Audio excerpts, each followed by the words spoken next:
Hello, and welcome to the Still to Be Determined podcast, the podcast that follows up on topics from the YouTube channel Undecided with Matt Farrell. I'm Sean Farrell. I'm Matt's older brother, and I'm a writer, and I'll be asking the questions and leading the discussion. And with me, of course, is Matt. Say hello. Hello. Before we get into the episode, I just wanted to remind people about the different ways they can support the podcast. There's, of course, simply listening or watching. And you can also like and subscribe. You can also go to stilltbd.fm. There's a link there that will allow you to throw some coins in our cookie jar. And we appreciate whatever kind of support you're willing and able to give. Before we get into the newest episode, I'd like to bring up a few comments on our last episode. These include from friend of the podcast, Roger Starkey, Good old Roger. Reminded me that the building I referred to in London, which we talked last week about the new building that was being built in, was it Copenhagen?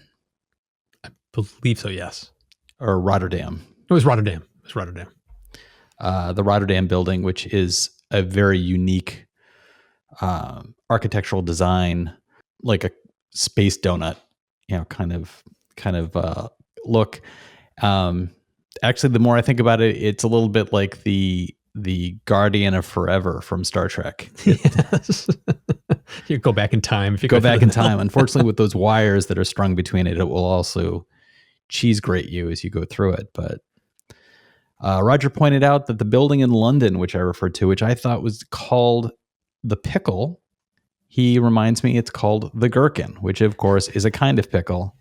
Very specific. And he also informed us that it's the mayoral headquarters, which I think is fascinating. Yeah. We also received a comment from Guitar John. And John wanted to point out to us in our comments about Texas and the environment of Texas and the impact of the different attempts to utilize wind or solar or what have you in that environment. He wanted to remind us that Texas isn't just one environment.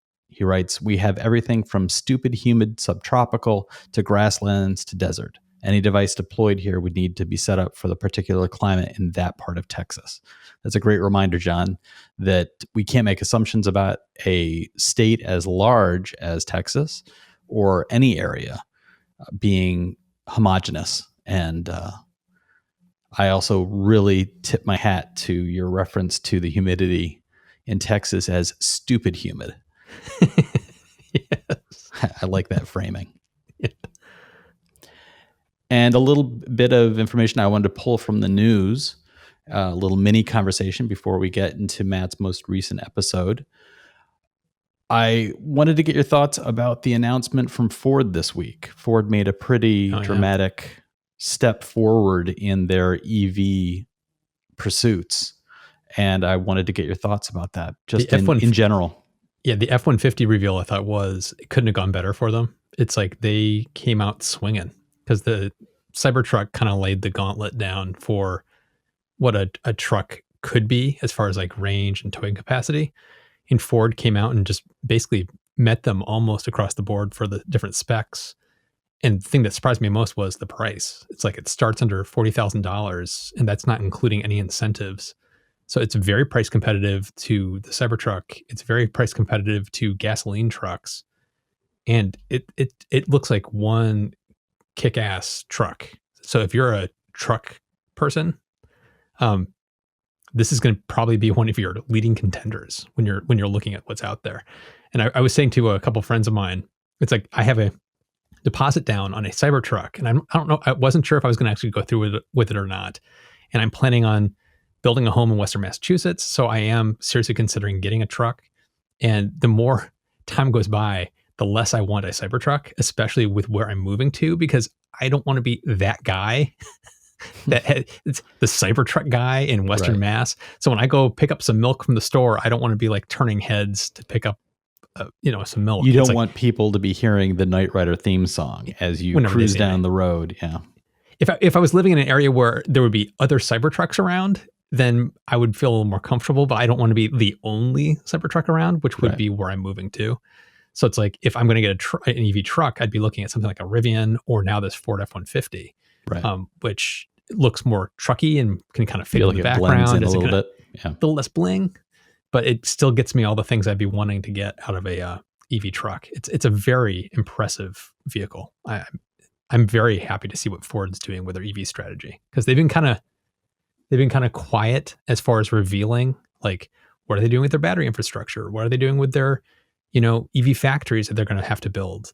Where GM is bragging about everything they're doing. Tesla, we all know about what Tesla's doing and Volkswagen's doing, and Ford is finally starting to kind of reveal I where wonder these how much of billions of that is dollars they're driven by spending is going. yeah, I wonder how much of that is driven by the fact that Ford is largely family run. It is still a largely family shareholder True, control of true. the company, maybe makes them feel a little bit more conservative with sharing information in that way. Whereas Could GM be, is appealing to the public and having to keep a much wider group informed. could be.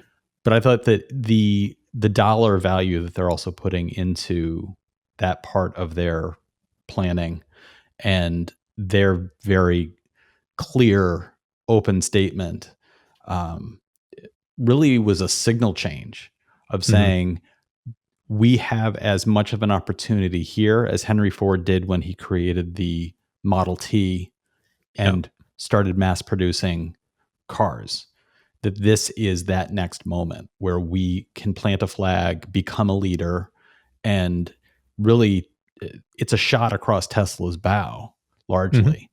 Um, and I think it's a very interesting. It kind of felt like a sea change, like a very quiet sea change in a strange way, because it's not about going out on the street and suddenly seeing nothing but electric vehicles driving down the street. It's about a company as big as Ford making a very bold statement and redirection for the entire vision of their company. And Yeah. I thought that was really quite remarkable and surprising. It seemed to come out of nowhere. It did kind of come out of nowhere, and it is related, but like you compare that to Toyota and Honda, two of the largest car companies in the world, making some of the best gasoline cars in the world, and their strategy for EV is abysmal. Like what they're presenting is really lackluster. They're all in on fuel cells. And then meanwhile, you have Tesla, GM, Volkswagen, and now Ford really laying out a really good, strong game plan for what they're doing. And the point of this is a turning point. This is a place where you can kind of plant your flag. Car companies haven't had this opportunity in 100 years to kind of reestablish themselves as leaders. And it's really great to see, not to be pro America here, but to see GM and Ford, two long lived automotive companies in the country, kind of reestablish themselves, getting ready for the next 100 years, where Yeah. companies like Toyota and Honda seem to be kind of like floundering, not knowing what they're doing. Right. It's kind of sad. There was also a comment on your newest episode that it felt like it was separated enough from the content of the episode that I wanted to introduce it now in Mhm. relation to the Ford announcement. And it's from The Lonely Rogue.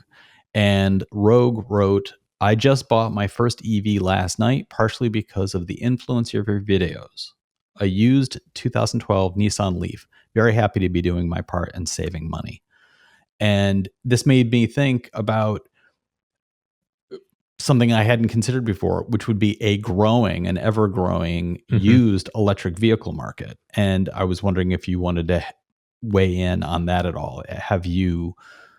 I know you've purchased your cars new, Yes. but then when it comes to trading in or selling or looking at the used market, do you have any experience with any of that? Not with EVs yet, because I have no plans to sell my Model 3 yet. But the market is actually very good for EVs because there's so few of them. So you can actually get a good resale value depending on the car. Nissan Leafs have kind of devalued a lot. But he got a great deal on an old car. And if all you need is a car that goes 50 to 100 miles in range to get around the city, he bought the perfect car. And because he bought such an older car, he probably got a steal on that car. So a really cheap, affordable way to get in. But Teslas have really good resale value. So I have a feeling it's kind of like Apple right now. Like you turn to selling a used iPhone after 3 or 4 years, you get more money for it than a Android phone after 3 or 4 years. I don't know if it's going to be across the board for EVs, but for right now, Teslas hold their value really well, and it's going to be a growing like you mentioned, it's going to be a growing space because over the next 10 years, that market is just going to get bigger and bigger and bigger of people as they upgrade, getting rid of their old EVs, which is going to be great to make it more affordable for more people to get into EVs. Right. It's kind of a necessary part of the cycle. Right. And the final stage of the cycle, of course, would be the subject of Matt's most recent episode. Yeah. Talk about segue magic. Woo! Like a professional, Sean. Smooth. A professional. So smooth, I almost slid out of the video. Matt's most recent episode is titled Solving EV's Biggest Problem, Battery Recycling Explained. This episode dropped on May 25th, 2021. And it literally is the next step of what you were just talking about. Past a used EV market is, of course, well, this EV is now done. It doesn't do anything anymore. Time to take it apart for scrap. And the batteries, being what they are still incredibly valuable, even if they are dead as a doornail and can't hold a charge. So you had an opportunity to talk to, and I thought it was a great conversation, a recycling company that has remarkable efficiency using a chemical process to break everything down and separate everything. And you mentioned your virtual walkthrough felt very much like looking at a large chemistry lab. Yes. I kept having flashbacks to chemistry class in high school of it literally being, you can take any chemical compound that has multiple parts to it, and there are different ways of extracting those parts from one another. And that's all they're doing. It is extremely complicated. I do not mean to undercut the complication of what they're doing, but it is also, from a chemist's perspective, simple chemistry. You add X to this, and then you get these two components, and you figure out, well, what do I do to get those two components separated now that I've added this third thing? And eventually you end up with all the individual parts. And the percentages that they're talking about, in some cases 100 or practically 100% extraction, leads to the big question that you raised right at the end. And I actually had the question partway through the video. Will there be a tipping point of, well, all the production can now be done using recycled materials. Mining is no longer necessary. And that tipping point, it's interesting to look at it from the perspective of China is currently the major producer. You showed that graphic of the world where China is the lion's share of it, and it's largely Tesla here in the US that is driving production, and that's on the West Coast. It's interesting to envision, would recycling plants be best served to be built in those locations where there are the most cars being driven? And do you start to see a future where the size of the bubble in China of production begins to shrink as smaller bubbles pop up around the US and other parts of the world, largely, I imagine, near urban centers, where on the East Coast, New York, Washington, D.C., probably Atlanta, places where you'd have lots of drivers, lots of vehicles, potentially lots of EVs. It's kind of it's the two paths I brought up in the video. There's this other company called Lycycle, which is building a factory in our old stomping grounds in the the former Eastman Kodak buildings. And they have facilities in Toronto as well. They seem to be going down that path where they'll be building out facilities in strategic locations to consolidate recycling, and then they will ship those materials out to manufacturers wherever they are. There's the other path, which is what American Manganese is kind of going down. And I think more companies are going to go down this path than the Lycycle path. It's integrating recycling systems into the manufacturing centers that are making the batteries, because it simplifies dramatically the shipping costs and the how you recycle the materials. Because when you recycle materials in centralized locations, you're boiling it down to just kind of like bulk lithium, bulk nickel, bulk whatever it is, and then it has to be processed beyond that again to turn it back into what you need for a battery. Where if it's integrated into Tesla's battery manufacturing, or it's integrated into GM's manufacturing, the recycling process at the end spits out the exact chemistry composition that they need to go right back into the battery, because it's custom tailored to what they need. So you're cutting out an entire step, and you're cutting out shipping. So it's probably the most affordable way for large corporations like GM, VW, Tesla, who do their own manufacturing, or LG, like, to integrate recycling centers in the facility or near the facility, because you can custom tailor the recycling to exactly what you need out of that recycled material. Where Li-Cycle is taking more of a broader approach, where they're kind of like, chuck it all in a bin, recycle it out, get the broken down components, and ship them back out again. Right. We're going to need both, but I think you'll see more integration than you will isolated facilities. And what does that do to overall prices regarding the mined components? Yeah. Where is there enough of a profit margin that introducing recycling as a competing option, is there enough of a profit margin on the mined side that they can lower their prices? The entire point of competition and the capitalist model is that competition will lower costs overall. But is there enough room for that to happen, or could underselling the mined side potentially create a stumbling block for the people who are doing the mining to say it's no longer worth it? We can't sell what we're getting out of the ground, and could that lead inadvertently to a shortage? Good question. I don't know. It's based on my conversation with Zarko and other people in the industry. It seems that's highly unlikely, because, as Zarko said at the end of the video, when I asked him point blank, I'm like, do you think we'll get to a point where it tips into the favor of we won't need to do additional mining? His response was just a clear cut no. He doesn't think we'll get there. He thinks, at least for a long time, we'll be predominantly mining, and then we'll just slowly build up our recycling, but mining will never go away. I've talked to other people who think the same exact thing, that mining will always be with us, because we will never be able to fully satiate our need, at least for decades, because you're talking about transitioning. How many billions of cars are there out there? Yeah. And right now, EVs only make up 1% of that. So it's like, over the next 20 to 30 years, as we're transitioning from gasoline to electric, it's like, we're just going to need more and more lithium, and we're not going to have enough to recycle for some time. Yes, I'm going to take a break now and try and kill this mosquito. And oh my God, I did it. Did you just do a little Miyagi routine there? I did. Get your chopsticks out and catch it? I think we should leave that in the video.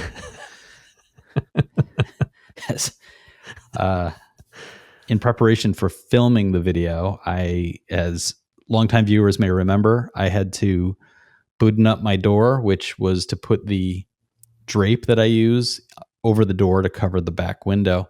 And we're now at a lovely, almost summery like temperature now here in New York City. So the moment I opened up the door and it's breezy outside, probably 10 billion mosquitoes were blown in from the backyard right into the living room basement area where I record.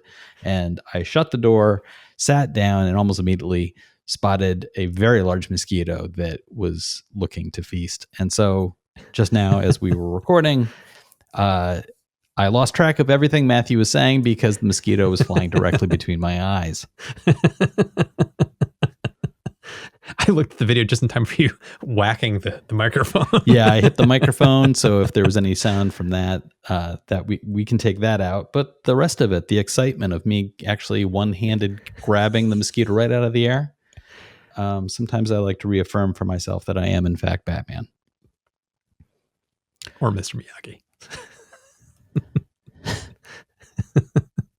So you mentioned Rochester. Yes. There was a comment from Scott Rader who wrote Rochester with an exclamation mark. Excitement. And that's how we all felt about living there. Rochester. That city, like so many, could sure use some help. I can only imagine how many empty Eastman Kodak buildings there are. And Yeah. that's a really great thing to point out. When Matt and I were young, we were middle school aged. We moved to the Rochester area. At that time, it was something like 75% of the people who lived in Rochester worked for Eastman Kodak. Or Eastman Xerox. Kodak is now gone. Yeah. Yes. And Rochester did a fairly good job through the 80s and 90s of beginning to diversify. So there was some economic supports there to help it weather the big change that came, but there were huge layoffs and it was literally layoffs of like tens of thousands of people at a time. And it had a huge impact on the entire region. This is not unlike things that have happened to cities like Buffalo, Pittsburgh, Cleveland, all, huge swath of industry across the center of the country, of course.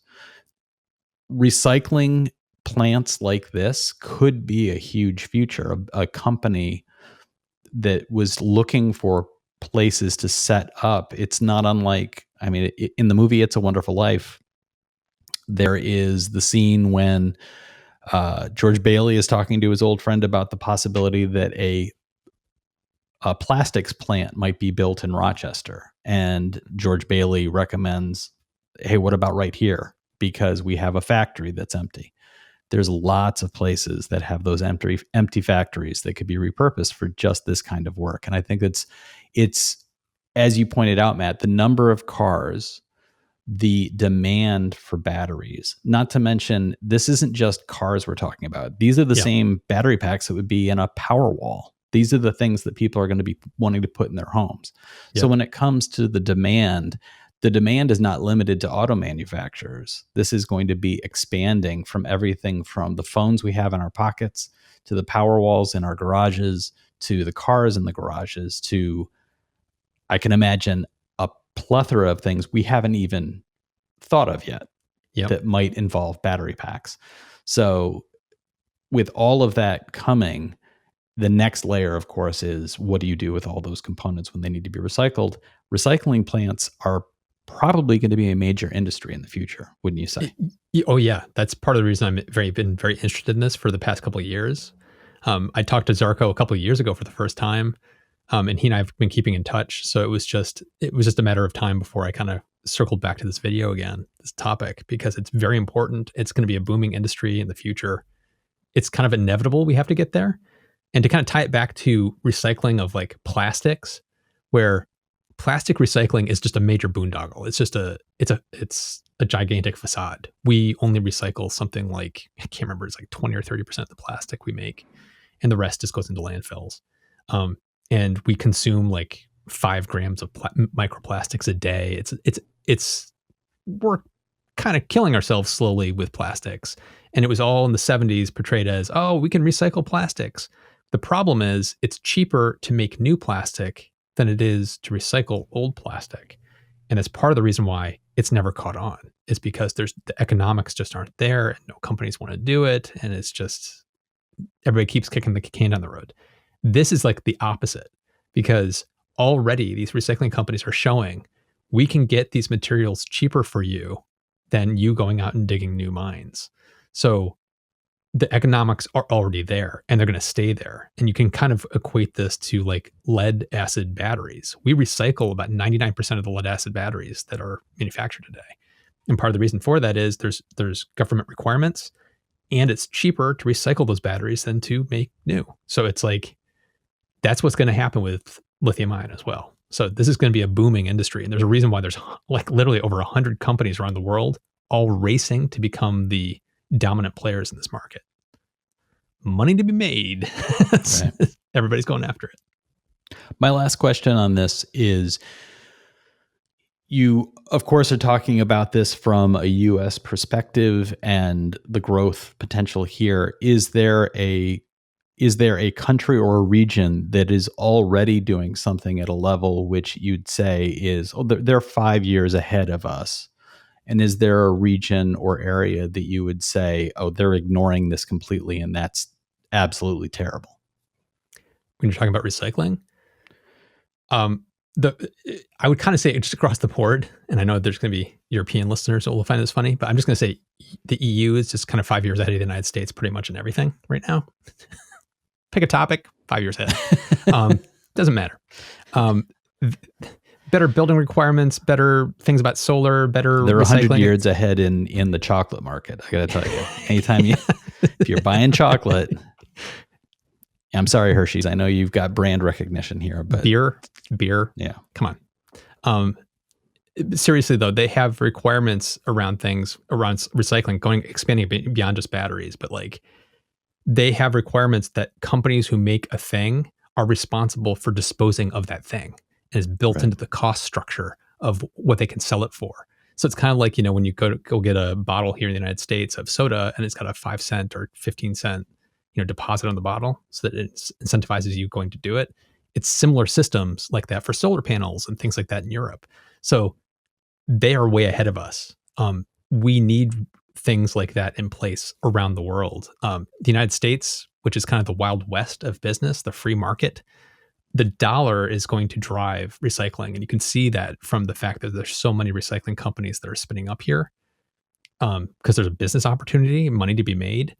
But there needs to be something policy-based in the government as well to make sure that companies are incentivized to recycle things and are made responsible for the things they put into the world, the way that Europe's doing it.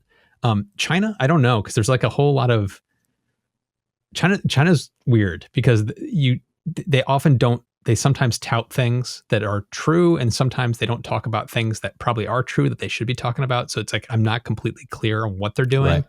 But my guess is that they are on top of this because they are actually doing some really amazing things around solar and renewables and flow batteries. They're like really trying to get themselves off of coal. Yeah. They really are. So it's like I would not be surprised that they're on top of this because they're becoming very concerned about their environment. That's part of the reason they stopped accepting our garbage, because that's where our plastic had been going for the past 20 years. And they basically said, nope, our environment's getting bad enough. We got to stop taking your stuff. Australia is another place I would kind of point at as doing the right thing. I haven't looked into recycling there specifically, but they tend to be like Europe. They tend to be kind of ahead of the game on this kind of stuff. So it's uneven across the board, but it's good to see that these conversations are happening at all. Mm-hmm. And you just look back 10 years and the idea of this level of recycling around anything in a car other than the metal itself would be unheard of. And so I think that this is really a great sign that the conversation is happening. So what do our listeners think about this conversation? Have any of you had experiences that would indicate that you've seen something change in a positive way in this way? Or do you see the opposite? Do you see people dragging their feet? Let us know what you think. You can find the contact information in the podcast description. And on YouTube, of course, that's directly below the video. And you can just leave a comment right there. We have many ways you can support the podcast. That includes just keep simply listening, subscribing, liking, sharing with your friends. You can also directly support the podcast. You can go to stilltbd.fm, and there you'll find the support the podcast link. And that's where our little jar is. Please throw a few pennies in if you can. Even if you can't, we appreciate you listening and supporting us in that way. Please be sure to give us a rating, a review, share us with your friends. All of that really does help the podcast. And then the podcast helps the channel helps Matthew, and then Matthew is impressed when I kill a mosquito with my left hand. Thanks so much for listening, everybody.